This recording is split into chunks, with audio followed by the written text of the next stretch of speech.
사랑하는 기쁨의 교회 성도 여러분 안녕하세요. 오늘은 다 같이 열왕기상 우리 21장 1절에서 16절까지의 말씀을 묵상하겠습니다. 제가 10절까지의 말씀을 읽습니다. 그 후에 이 일이 있으니라. 이스라엘 사람 나봇에게 이스라엘의 포도원이 있어 사마리아의 왕 아합의 왕궁에 가깝더니 아합이 나봇에게 말하여 이르되 너의 포도원이 내 왕궁 곁에 가까이였으니 내게 주어 채소밭을 삼게 하라. 내가 그 대신에 그보다 더 아름다운 포도원을 너에게 줄 것이요 만일 너가 좋게 여기면 그 값을 돈으로 너에게 주리라. 나봇이 아합에게 말하되 내 조상의 유산을 왕에게 주기를 여호와께서 금하실지로다 하니 이스라엘 사람 나봇이 아합에게 대답하여 이르기를 내 조상의 유산을 왕께 줄 수 없다 하므로 아합이 근심하고 답답하여 왕궁으로 돌아와 침상에 누워 얼굴을 돌리고 식사를 아니하니 그의 아내 이세벨이 그에게 나와 이르되 왕의 마음에 무엇을 근심하여 식사를 아니하나이까. 왕이 그에게 이르되 내가 이스라엘 사람 나봇에게 말하여 이르기를 너의 포도원을 내게 주되 돈으로 바꾸거나 만일 너가 좋아하면 내가 그 대신에 포도원을 너에게 주리라 한즉 그가 대답하기를 내가 내 포도원을 너에게 주지 아니하겠노라 하기 때문이로다. 그의 아내 이세벨이 그에게 이르되 왕이 지금 이스라엘 나라를 다스리나이까. 일어나 식사를 하시고 마음을 즐겁게 하소서.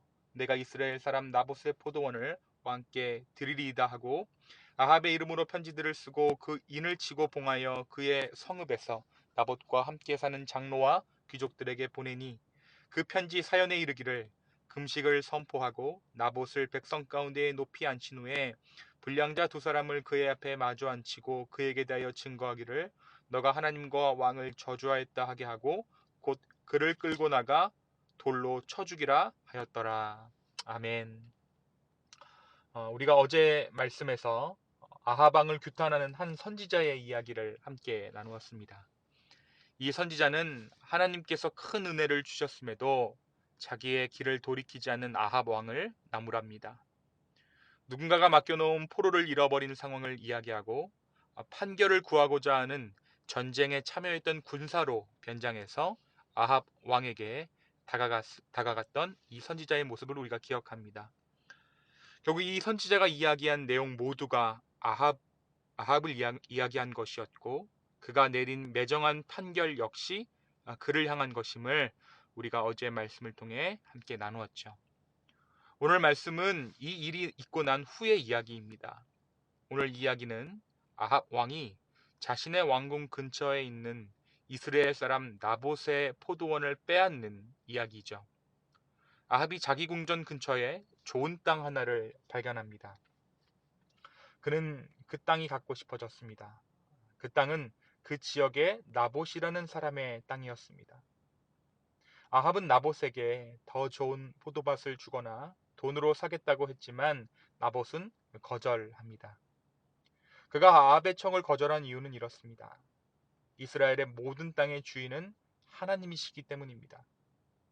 단지 하나님의 소유된 그 땅을 이스라엘 사람들에게 분배해 주신 것입니다. 우리가 레위기 말씀을 통해 알 수 있듯이 이스라엘은 안식년 제도를 통해 농지를 7년에 한 번씩 쉬게 해주고 희년을 통해 땅을 원래 주인에게 되돌려주는 그러한 제도가 있었죠. 그것이 모두 이 이스라엘 모든 영토가 하나님의 땅이다라는 뜻이었습니다. 하나님께서 주신 땅을 잘 지키며 후손들에게 물려주어야 하는 의무가 온 이스라엘 백성들 가운데 있었던 것이죠. 나봇이 아합에게 땅을 팔지 않았던 이유는 나봇이 하나님의 말씀을 충실하게 지키는 사람이었기 때문입니다. 자신의 포도원 땅을 팔 수 없다는 나봇의 대답을 들은 아합은 근심하고 답답하여 머리를 싸매고 자리에 누워 식사도 하지 않게 되었습니다. 이러한 가운데 아합의 아내 이세벨은 나봇의 포도원을 빼앗아 아합에게 주기 위해 아주 사악한 계략을 꾸미죠. 8절부터 10절까지의 내용이 그것입니다. 나봇의 성에 사는 장로와 귀족들에게 왕의 도장을 찍어 편지를 보내고 나봇에 대하여 하나님과 왕을 저주했다는 거짓 증언을 할 사람 둘을 세워 그 죄목으로 나봇을 쳐 죽이라는 지시였습니다. 이세벨의 계략은 마치 아합 왕이 편지를 쓴 것처럼 합법적인 절차로 위장합니다. 그리고 금식을 선포하여 경건함으로 위장하죠. 그리고 불량배 2명으로 거짓 증언을 하게 함으로써 나봇을 돌에 맞아 죽게 하였습니다. 그런데 이 사건은 이세벨의 단독 범행이 아니었죠. 11절을 보면 나봇과 같은 성에 사는 장로와 귀족들이 나봇의 무죄함을 알고도 아합 왕과 이세벨의 미움을 받을까봐 나봇을 희생양으로 삼은 것입니다. 결국 이 나봇은 죽임을 당합니다. 그리고 나봇의 포도원은 아합의 차지가 되고 맙니다. 이것이 저와 여러분이 읽으신 열왕기상 21장 1절에서 16절의 내용입니다.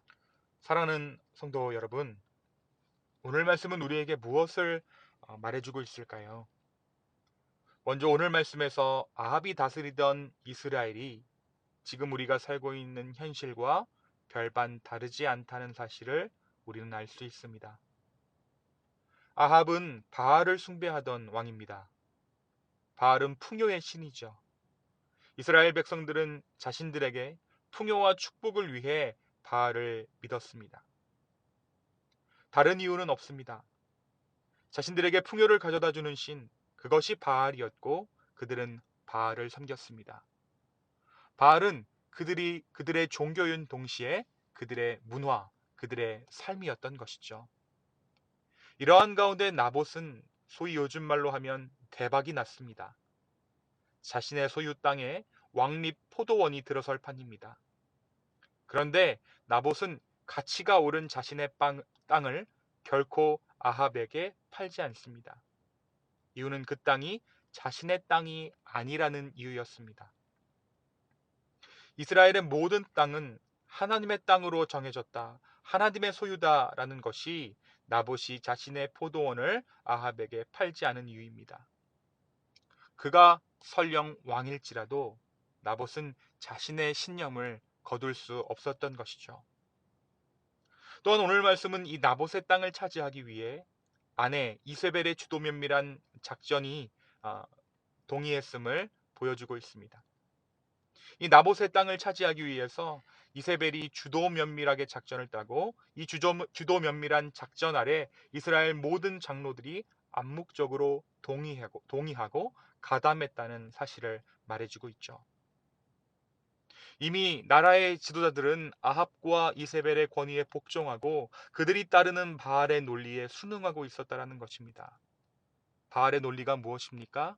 나에게 좋은 것, 나에게 이득이 되는 것, 그것이 바로 바알의 논리입니다.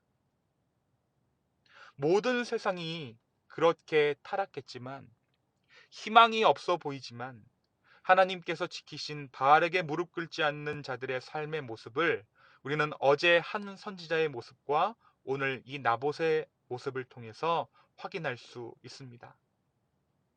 요즘 누가 세상을 그렇게 사느냐고, 죽음을 불사하며 손해를 감수하며 신앙을 지키며 사냐고 묻는 사람들이 있습니다.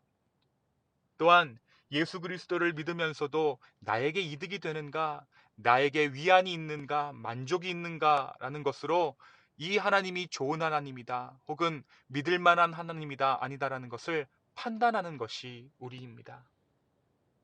그러나 순교자적인 삶은 극한의 선교지나 혹은 과거에 누군가만 살았던 삶이 아니죠. 바로 오늘 우리에게 주님은 나봇과도 같은 삶을 살아내기를 원하십니다. 그것은 분명 순교하는 삶입니다. 그러나 그 능력은 주님께서 허락해 주실 것입니다. 오늘 우리가 세상을 살아가는 오늘 하루 가운데서도 주님은 나봇과도 같은 마음으로 이 세상을 살아라고 말씀하십니다. 나의 만족, 자기 만족, 내가 느끼기에 좋은 것대로 살아가는 바알에 무릎 꿇지 않는 7,000명의 공동체, 그 공동체가 저와 여러분 되기를 예수 그리스도의 이름으로 축원합니다. 주님과 함께 동행하며 세상을 살아가지만 세상에 속하지 않는 저와 여러분 되기를 예수님의 이름으로 소망합니다. 또 한 가지 우리는 오늘 말씀에서 아합의 태도를 눈여겨볼 필요가 있습니다. 아합은 자신이 이러한 죄를 범하면서도 하나님의 말씀이 살아있다는 것을 그가 모르지 않았습니다.